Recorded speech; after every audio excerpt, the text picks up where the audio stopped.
أعوذ بالله من الشيطان الرجيم بسم الله الرحمن الرحيم إن الله وملائكته يصلون على النبي يا أيها الذين آمنوا صلوا عليه وسلموا تسليما اللهم صل على محمد وآل محمد الله أكبر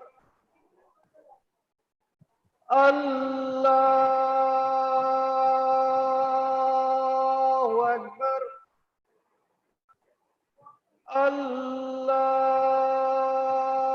الله أكبر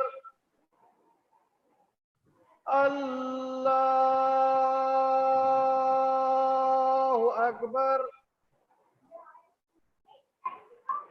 أشهد أن لا إله إلا الله اس کے لیے اس میں لگا دیں گے أشهد أن لا إله إلا الله نیڈ اس کی لگا دو وہاں سے لگ أشهد أن محمد رسول الله صلى الله عليه وآله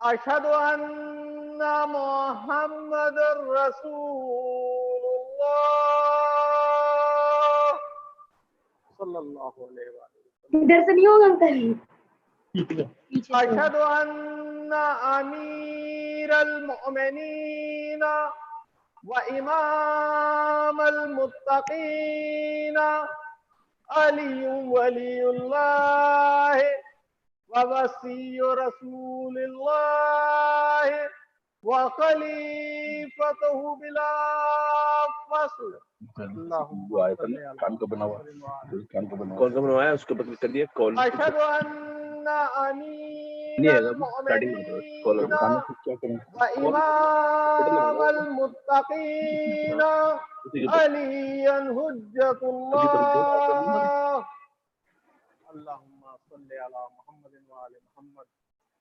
حي على الصلاة حي على الصلاة حي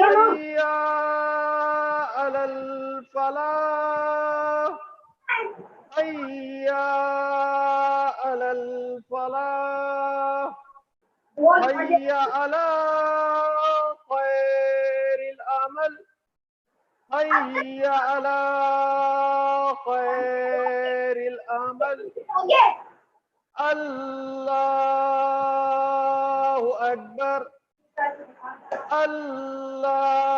الله أكبر لا إله إلا الله لا إله إلا الله اللهم صل على محمد بسم الله الرحمن الرحيم اللهم اجعل اللهم قلبي بارم مجلس بارم رزقي بارم وجل عند قبر محمد صلى الله عليه وسلم اللهم صل على محمد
میرے سامنے سے کیوں جا رہا ہے؟ اچھا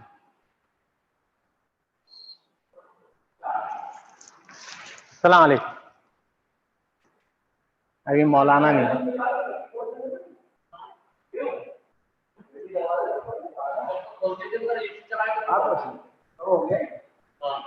یہ دونوں اے سی بند ہو گئے تھے, چلا لو.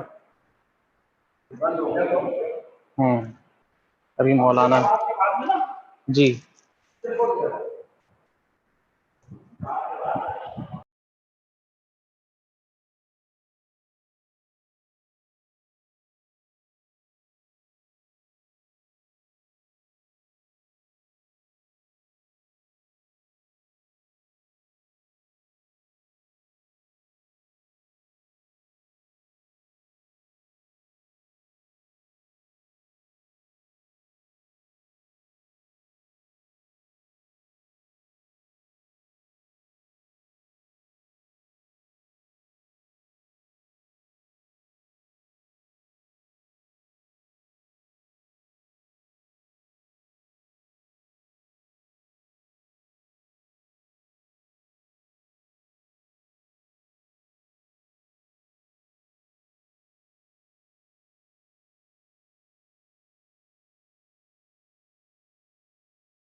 السلام علی محمد آل محمد. اعوذ باللہ من الشیطان اللعین الرجیم. بسم اللہ الرحمن الرحیم. الحمد للہ رب العالمین. الصلاۃ والسلام علی سید الاشرف الانبیاء والمرسلین. اما بعد فقد قال اللہ تعالی فی کتاب المجید والقرآن الحمید واصدق الصادقین وقوله الحق. بسم اللہ الرحمن الرحیم. هو الذی بعث فی الامیین رسولا منهم یتلو علیہم آیاتہ وَيُزَكِّيهِمْ وَيُعَلِّمُهُمُ الْكِتَابَ وَالْحِكْمَةَ وَإِنْ كَانُوا مِنْ قَبْلُ لَفِي ضَلَالٍ مُبِينٍ. ناظرین السلام علیکم. پروردگار عالم کا ارشاد گرامی قرآن مجید میں سورہ جمعہ میں ارشاد ہو رہا ہے هُوَ الَّذِي بَعَثَ فِي الْأُمِّيِّينَ رَسُولًا مِّنْهُمْ يَتْلُو عَلَيْهِمْ آيَاتِهِ. وہ پروردگار، وہ معبود، وہ خالق، وہ اللہ وہ ہے کہ جس نے امیین کے درمیان رسول کو مبعوث کیا، کہ جس نے آ کر آیات خدا کی تلاوت کی اور ان کے نفوذ کو پاک و پاکیزہ کیا، وَيُعَلِّمُهُمُ الْكِتَابَ وَالْحِکمہ، اور کتاب و حکمت کی تعلیم عطا فرمائی۔ پروردگار عالم ارشاد فرما رہا ہے کہ ہم نے انسان کی تعلیم کا سلسلہ اور اس کے لیے معلم کا انتظام ہر دور میں رکھا ہے۔ معلم وہ پڑھانے والا، وہ بتانے والا، وہ درس دینے والا کہ جو انسان کی نجات کا سامان اور اس کو تعلیم دے کر صحیح زندگی گزارنے کا طریقہ بتایا کرتا ہے۔ خداوند عالم نے ہر دور میں ایک معلم، ایک رہنما، ایک سرپرست اور ایک گائیڈ کا انتظام کیا ہے جو انسان کو یہ تعلیم دیتا رہے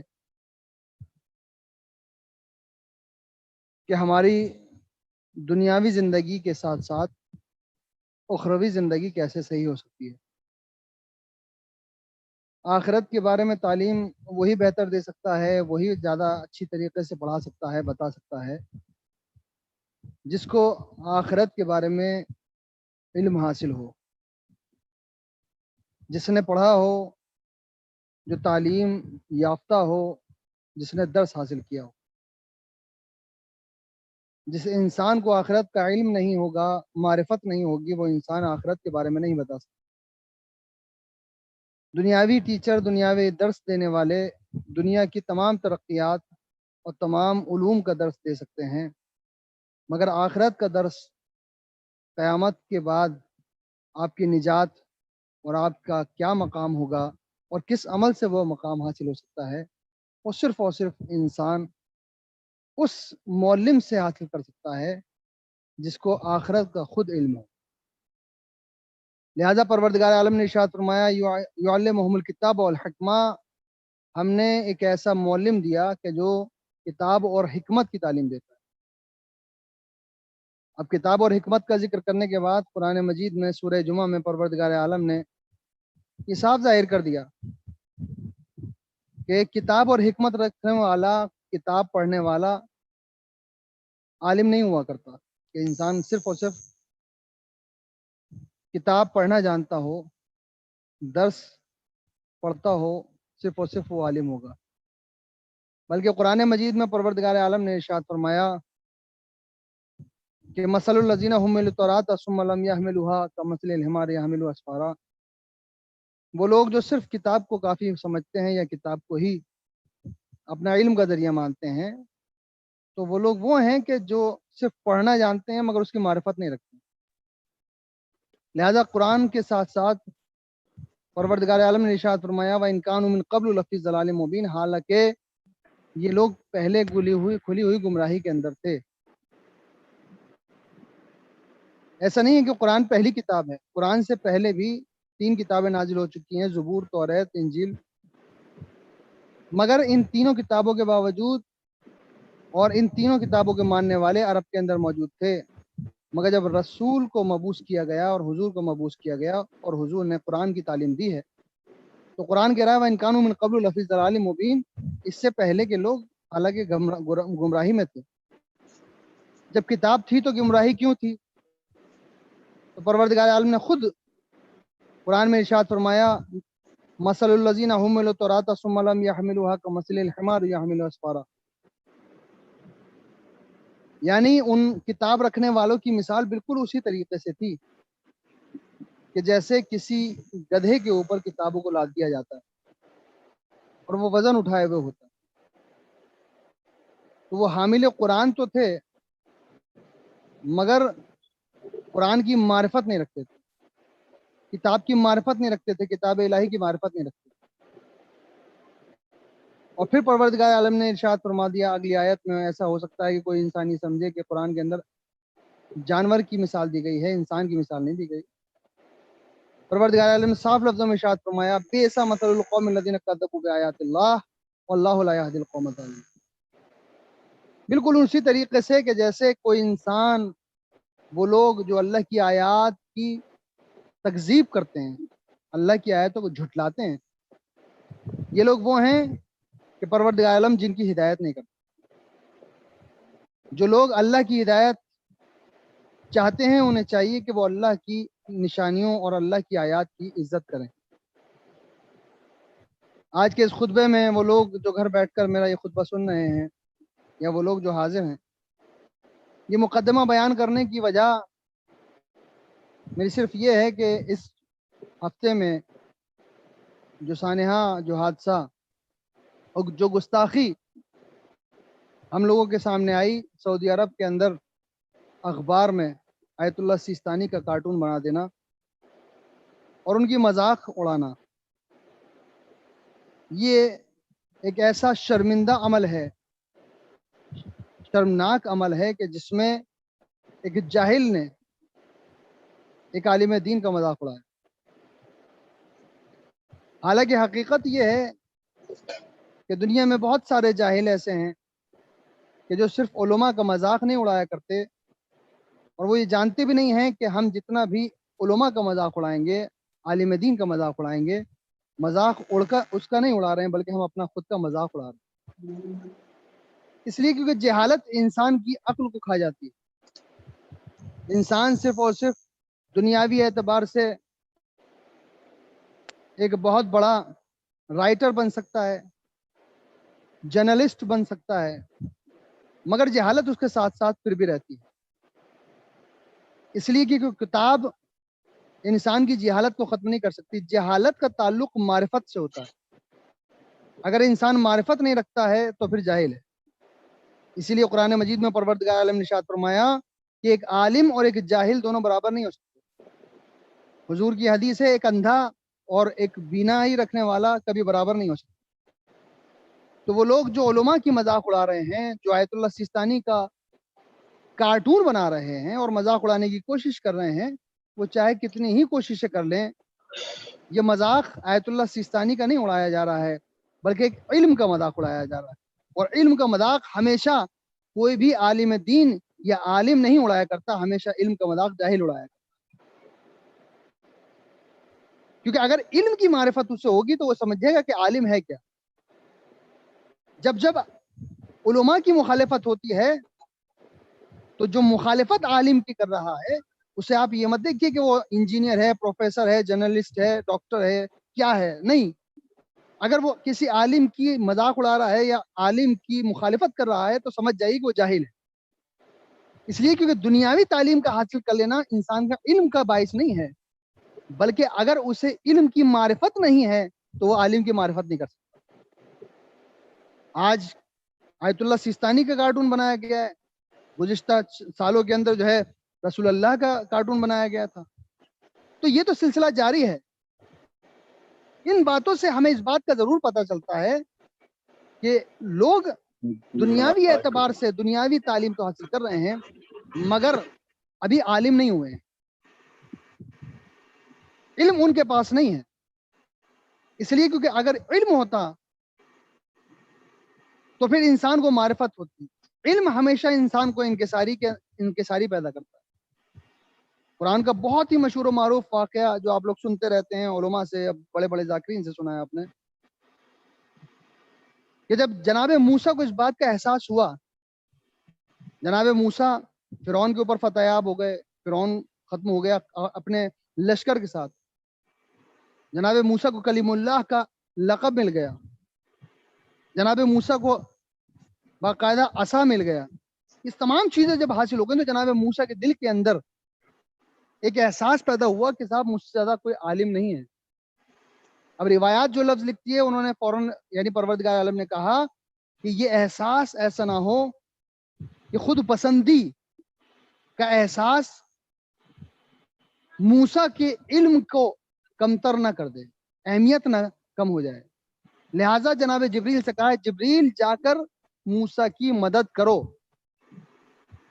ایسا نہ ہو کہ موسیٰ کو یہ احساس ہو جائے کہ مجھ سے بڑا کوئی عالم نہیں ہے اور یہ خود پسندی یہ بہتر کا چیز نہیں ہے. جیسے آج کے زمانے میں آج کے دور میں بہت سارے لوگ صرف اور صرف چند کتابیں پڑھنے کے بعد اپنے آپ کا تقابل علماء سے کیا کرتے ہیں, مجتہدین سے کر رہے ہیں.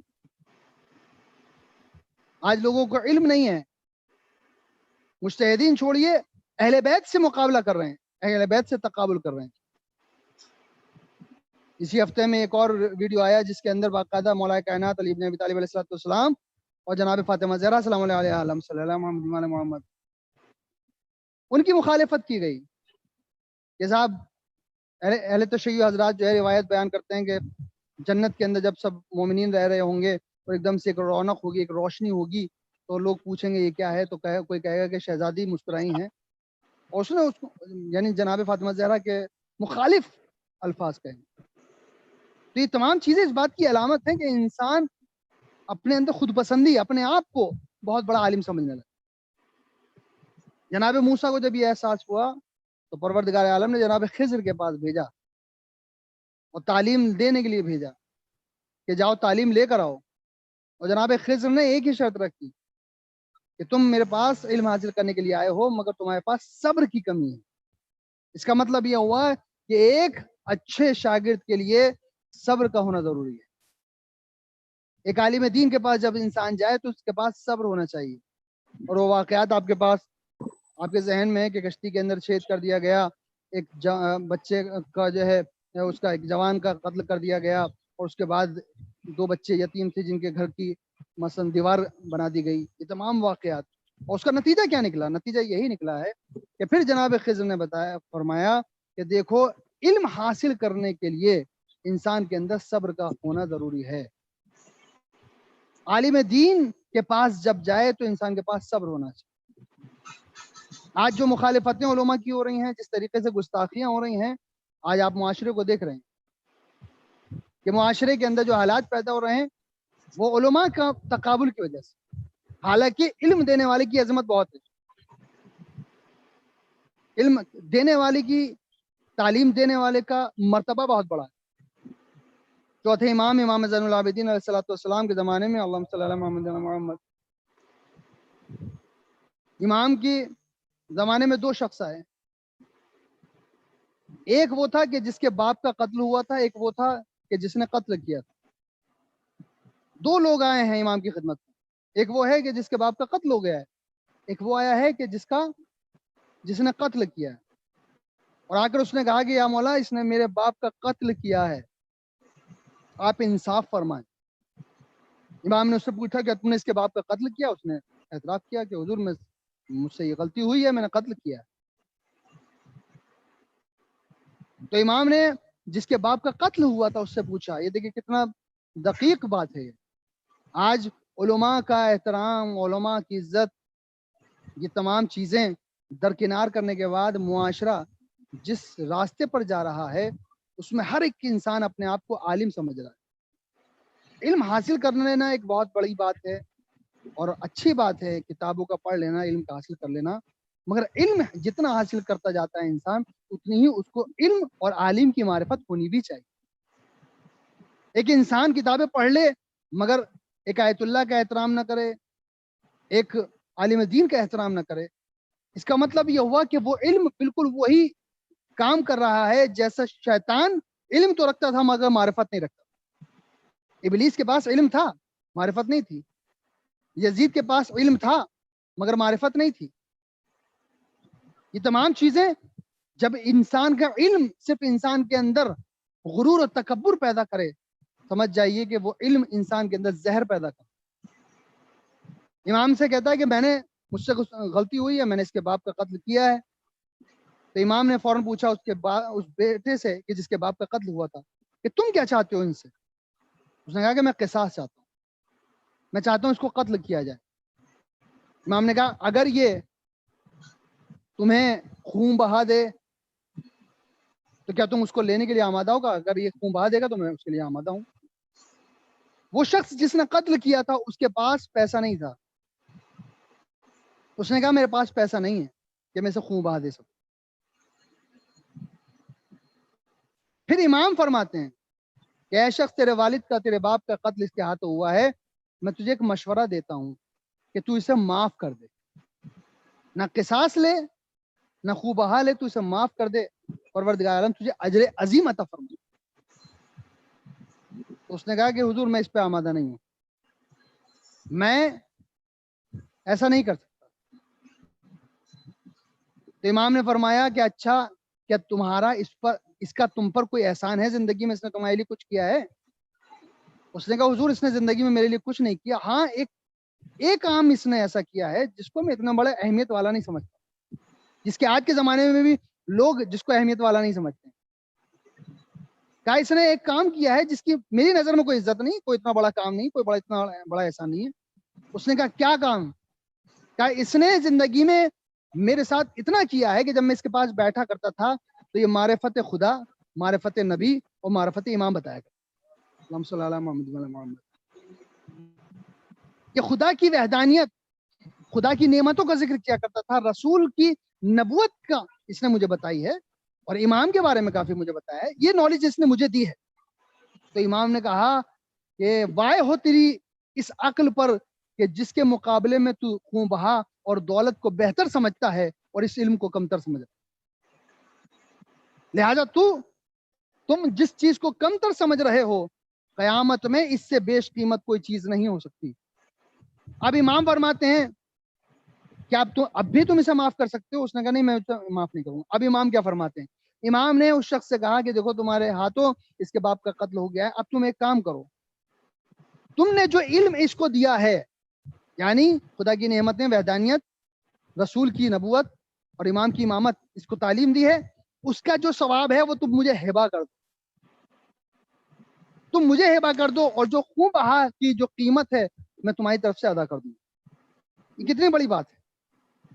باپ کا قتل ہوا ہے، صرف اس نے رسول کی نبوت، امام کی امامت یعنی اہل بیت کا ذکر، اور پروردگار عالم کی نعمتیں اور اس کی وحدانیت کا ذکر اس کو بتایا ہے، تعلیم دی ہے.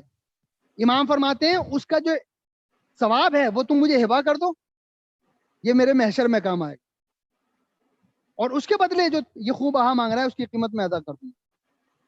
ابو صالح دین کا آپ دیکھیں کتنا بڑا جواب ہے. وہ یہ کہتا ہے حضور آپ کو تو ثواب کی ضرورت ہے ہی نہیں، آپ تو امام ہیں، مگر وہ جو ثواب میں نے اس کو تعلیم دینے کے بعد حاصل کیا ہے وہ قیامت میں میرے بہت کام آئے گا.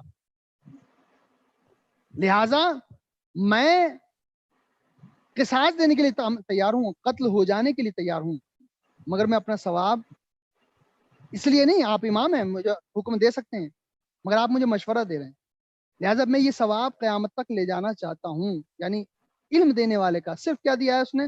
اللہ کی وحدانیت، اللہ کی تمام آیات اور رسول کی نبوت اور اہل بیت کا ذکر، یہ تعلیم دی ہے اس کو. بھائی عالم آج کے زمانے میں کیا کرتے ہیں؟ عوام کو کس چیز کی تعلیم دیتے ہیں؟ خطبات میں کیا دے رہے ہیں، مسجدوں میں کیا دے رہے ہیں، مجلسوں میں کیا دے رہے ہیں؟ جو چھوٹے چھوٹے خطیب یہ کام کر رہے ہیں، اور وہ آیت اللہ سیستانی جو پوری دنیا کے اوپر آج جن کی پوری دنیا تقلید کر رہی ہے، ان کی عظمت کو کوئی انسان نہ سمجھے تو وہ جاہل ہو سکتا ہے، وہ مسلمان بھی نہیں ہو سکتا. کہ جو ایک عالم کی عزت نہ کر سکے، مسلمان کا صرف ایک نام لے دینا کافی نہیں ہے، بلکہ علم کا ہونا ضروری ہے. جب اس نے کہا کہ میں اپنا ثواب ہبہ نہیں کر سکتا، تو ابھی امام نے فرمایا اس شخص سے جس کا باپ قتل ہو چکا تھا، اس سے کہا کہ اگر تم اسے معاف کر دو تو میں گارنٹی لیتا ہوں اس بات کی کہ جنت میں تمہارا مقام بلند ہوگا، اور اگر تم اسے معاف کر دو گے تو میں تمہیں ایک ایسی حدیث سناؤں گا رسول کی کہ جس کو سننے کے بعد تم مطمئن ہو جاؤ گے، اور اگر تم نے اس کو معاف نہیں کیا تو وہ حدیث صرف اور صرف میں اس کو سناؤں گا. بہار الانوار کی دوسری جلد ہے، حالانکہ اس حدیث کا ذکر نہیں ہے، لیکن واقعہ یہی ملتا ہے، جس سے ہمیں یہ پتہ چلتا ہے کہ ایک عالم دین کی فضیلت کیا ہے، ایک عالم دین کا مرتبہ کیا ہے، ایک عالم دین کی عزت کیا ہے.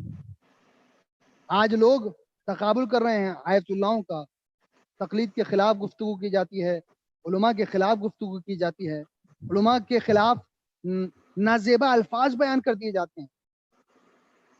معصومین نے فرمایا جو انسان اپنے عالم کا احترام نہیں کر سکتا، جو ایک عالم کا احترام نہیں کر سکتا، پروردگار عالم اس کے اعمال قیامت کے اندر اس کے منہ پر دے مارے۔ آج جس طریقے کی گستاخیاں ہو رہی ہیں، معرفت ہی تو ہے۔ آج آپ دیکھیں جو علماء آج دنیا کے اندر تعلیم دے رہے ہیں، قیامت کس نے دیکھی ہے؟ فرشتوں کو کس نے دیکھا ہے؟ یہ تمام چیزیں کون بتا رہے ہیں؟ علماء ہی تو بتا رہے ہیں۔ کتابیں پڑھنے کے بعد پیغام کون پہنچا رہا ہے؟ علماء ہی تو پہنچا رہے ہیں۔ انسان کا آج جو خدا پر یقین بڑھ رہا ہے، وہ انسان کے جو خطبات میں آتا ہے، وہ انسان جو مجالس کے اندر شریک ہوتا ہے، اہل بیت کے فضائل کون پہنچا رہا ہے ان کو؟ علماء پہنچا رہے ہیں۔ کتابوں کا ٹرانسلیشن کون کر رہا ہے؟ علماء کر رہے ہیں۔ قرآن کی تعلیم کون پہنچا رہا ہے؟ علماء پہنچا رہے ہیں۔ اور آج انہی کی مخالفت اگر کر دی جائے تو آج صرف اور صرف آیت اللہ سیستانی کی مخالفت نہیں ہے، کسی عالم دین کی مخالفت نہیں ہے، بلکہ وہ اسلام کا دشمن ہے کہ جو اسلام کا لباس پہننے کے باوجود اسلام کو نقصان پہنچانے کی کوشش کر رہا ہے۔ ہمارا فریضہ ہے کہ ہم سمجھیں ان خطبات کے ذریعے سے، تاکہ گھر گھر تک یہ پیغام پہنچ سکے کہ ہم اپنے بچوں کو سکھائیں کہ علماء کا ادب کیسے کیا جائے، علماء کا احترام کیسے کیا جائے، علماء سے کس طریقے سے پیش آیا جائے، علماء سے سوالات کیسے کیے جائیں۔ اسی لیے معصومین نے فرمایا کہ جب علماء کے پاس جاؤ تو ان کے امتحانات مت لو، بلکہ وہ سوالات کرو جو تمہارے علم کے اندر اضافہ پیدا کرے۔ اس لیے کیونکہ جو وقت تم ان کے امتحانات میں صرف کر دو گے، وہ تو اپنے امتحان میں کامیاب ہو جائیں گے، مگر تمہارا وہ وقت جو گزر جائے گا وہ واپس آنے والا نہیں۔ لہذا علماء سے، عالم دین سے، مجتہدین حضرات سے استفادہ کیا جائے۔ آج آیت اللہ سیستانی کی مخالفت کیوں ہو رہی ہے؟ اس لیے کیونکہ آیت اللہ سیستانی اس ذات کا نام ہے کہ جس نے عراق سے آتنکواد کو ختم کیا، تلوار کے ذریعے سے نہیں، بندوق کے ذریعے سے نہیں، تیر و تبر کے ذریعے سے نہیں، صرف اپنے علم کے ذریعے سے۔ آئی ایس آئی نے جس طریقے سے قبضہ کر لیا تھا عراق پر، آئی ایس آئی کو نکالنے والا صرف اور صرف ایک شخصیت ہے جن کا نام ہے آیت اللہ سیستانی، مدد اللہ العالی، جن پر ہماری جانیں قربان۔ پارلیمنٹ کے اندر یہ ذکر کیا گیا کہ اگر آج آیت اللہ سیستانی عراق کے اندر نہ ہوتے تو آئی ایس آئی کبھی بھی عراق سے نہیں جاتا، اس لیے کیونکہ زبان میں، کلام میں اثر ہے نا۔ آیت اللہ سیستانی نے بتایا کہ کس طریقے سے ہم مقابلہ کریں، کیسے ہم ان آتنکوادیوں کا مقابلہ کیا جائے۔ لہٰذا آیت اللہ سیستانی کی مخالفت آج کی جا رہی ہے، مذاق اڑایا جا رہا ہے۔ یہ آیت اللہ سیستانی کا مذاق نہیں اڑایا جا رہا، علم کا مذاق اڑایا جا رہا ہے، اور علم کا مذاق اڑانے والا صرف جاہل ہوا کرتا ہے۔ رسول اسلام حضرت محمد مصطفیٰ صلی اللہ علیہ وسلم جب رسول خانہ کعبہ کے نزدیک آ کر تعلیم دیا کرتے تھے، واز کیا کرتے تھے، تعلیم دیا کرتے تھے، تب بھی لوگ ان کی مذاق اڑایا کرتے تھے۔ بھائی قرآن کے اندر جو سورہ ہے تبت یدا ابی لہب، وہ کیوں آیا، کیوں نازل ہوا؟ کیونکہ رسول جب واز کیا کرتے تھے تو باقاعدہ ہاتھوں کے اشارے سے اور اس کے بعد چہرے کے اشارے سے واز کیا کرتے تھے۔ جب انسان تقریر کرتا ہے تو اس کا ہاتھ بھی چلتا ہے، اس کی انگلیاں بھی چلتی ہیں، تو باقاعدہ ابو لہب کھڑا ہو کر ان کی مذاق اڑایا کرتا تھا، اور جب نقل کیا کرتا تھا تو لوگوں کو لے کر کھڑا ہو جاتا تھا۔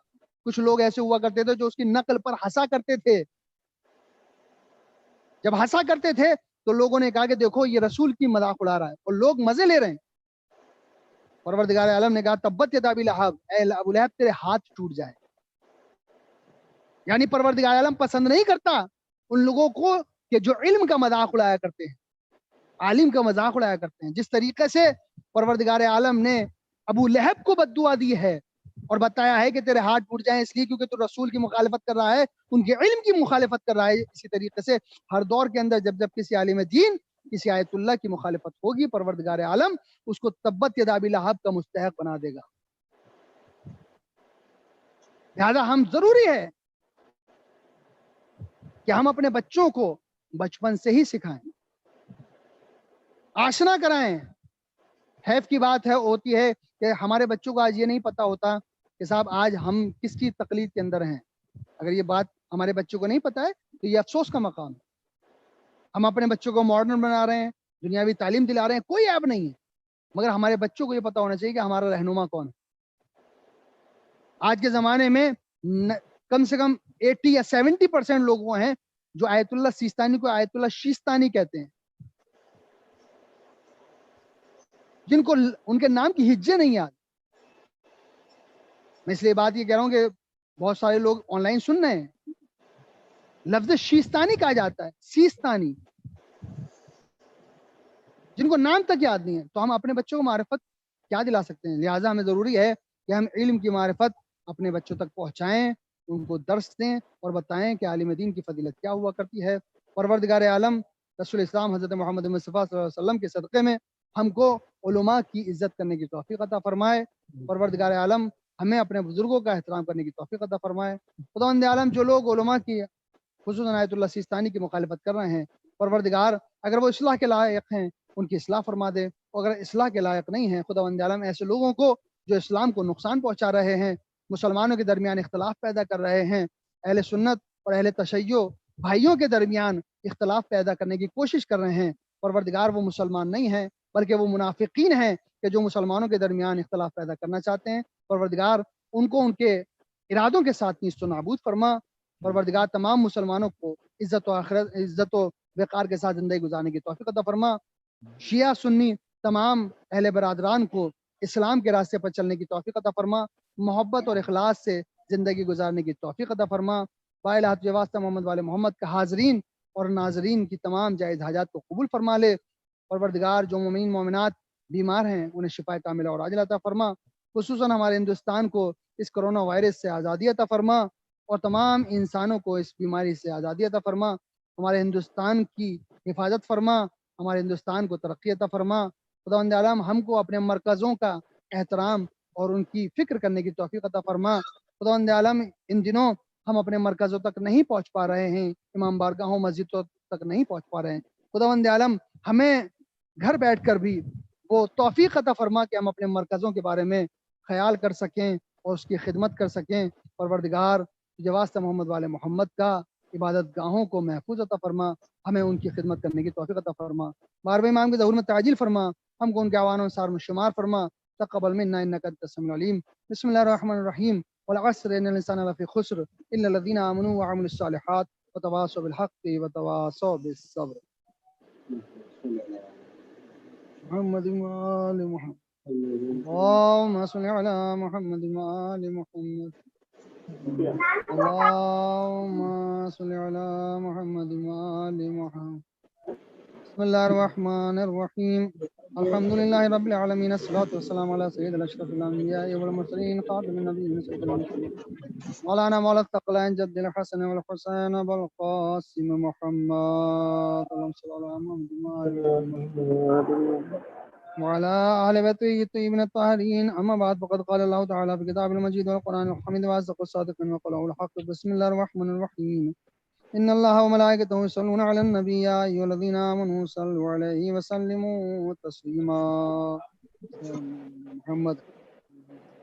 اللهم صل على سيد المرسلين وشفيع محمد نبينا محمد صلى الله عليه وآله وعلى إمام المسلمين قائد الغر المحجلين عمد المؤمنين علي بن أبي طالب وعلى سيدة نساء العالمين وزد خاتم النبيين سيدتنا فاطمة بنت رسول الله. اللهم صل على محمد وآل محمد وعلى الحسن المجتبى والحسين الشهيد بكربلاء وعلي بن الحسين ومحمد بن علي. اللهم صل على محمد وجعفر بن محمد وموسى بن جعفر وعلي بن موسى ومحمد بن علي. اللهم صل على وعلي بن محمد والحسن بن علي.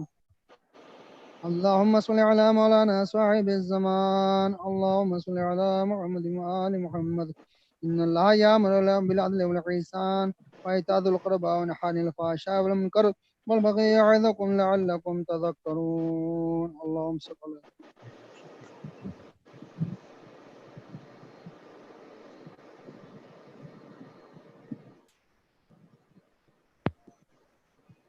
الله أكبر الله أكبر أشهد أن لا إله إلا الله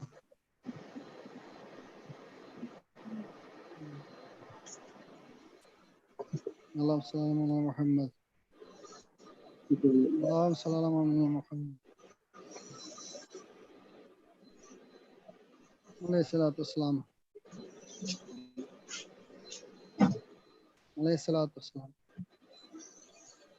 بسم الله بسم الله يا الفلاح يا الفلاح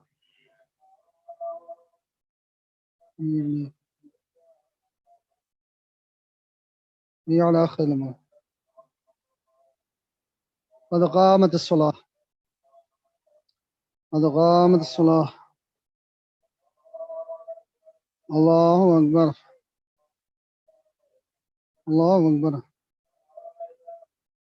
لا إله إلا الله الله أكبر بسم الله الرحمن الرحيم الحمد لله رب العالمين الرحمن الرحيم مالك يوم الدين إياك نعبد وإياك نستعين اهدنا الصراط المستقيم صراط الذين أنعمت عليهم غير المغضوب عليهم ولا الضالين بسم الله الرحمن الرحيم يسبح لله ما في السماوات وما في الأرض الملك القدوس العزيز الحكيم هو الذي بعث في الأميين رسولا منهم يتلو عليهم آياته ويزكيهم ويعلمهم الكتاب والحكمة وإن كانوا من قبل لفي ضلال مبين وآخرين منهم لما يلحق بهم وهو العزيز الحكيم ذلك فضل الله يؤتيه من يشاء والله ذو الفضل العظيم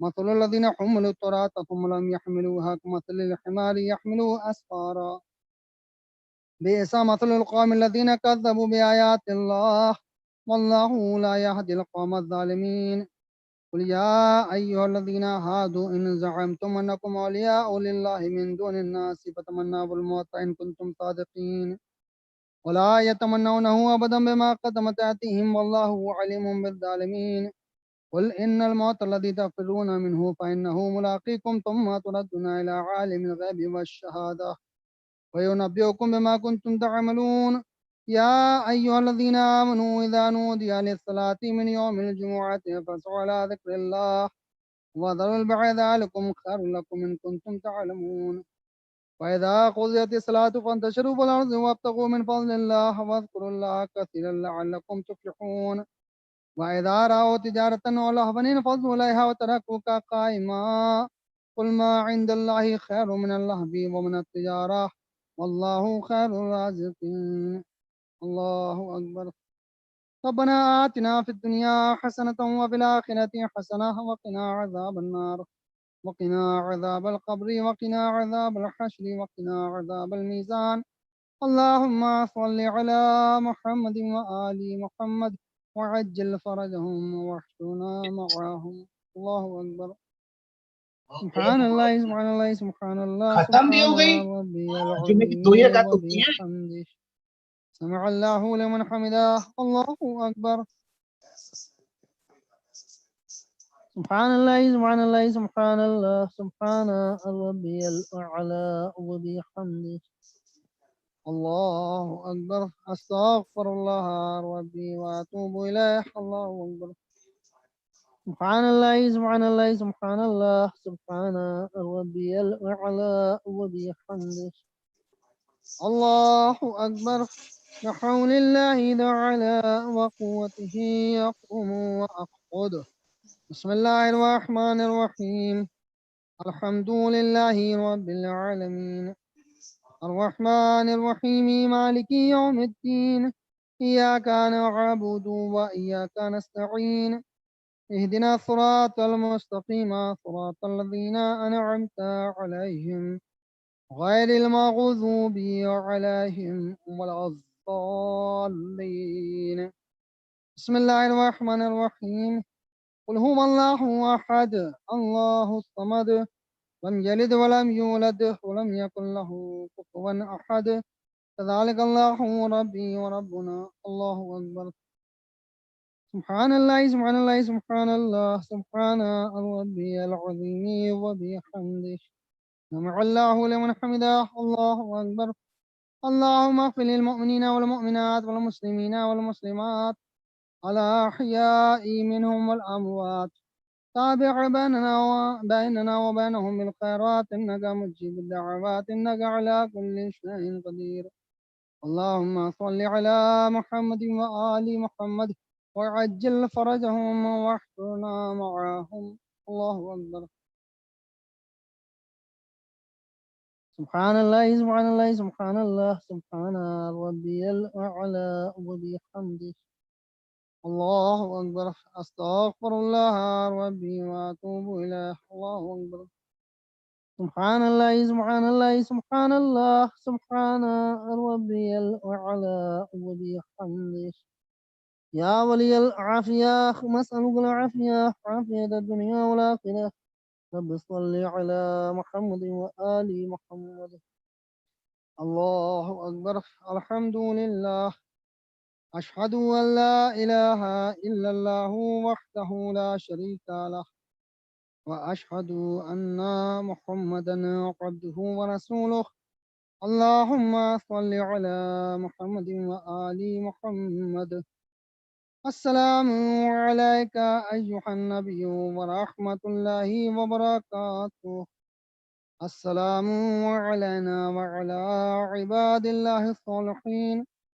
السلام عليكم ورحمة الله وبركاته. الله أكبر. الله.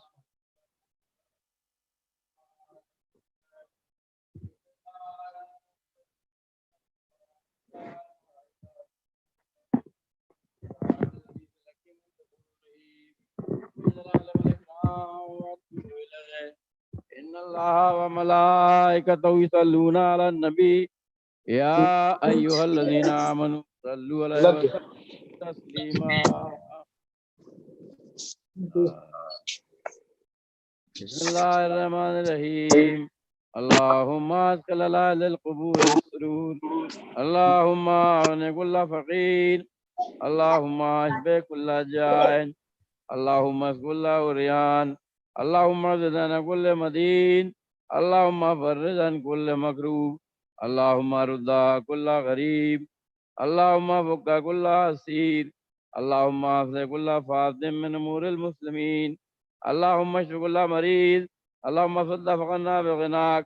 اللهم غير سوء حالنا بحسن حالك. اللهم ارزقنا الدين وعن الفقر انك على كل شيء قدير.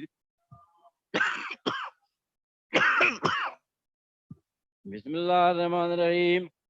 اللهم كن لوليك الحجة ابن الحسن صلواتك عليه ولا آبائه في هذه الساعة وفي كل ساعة وليم حافظا وقائدا وناصرا ودليلا وعينا حتى تسكن أرضك الطوى وتمتع فيها طويلا.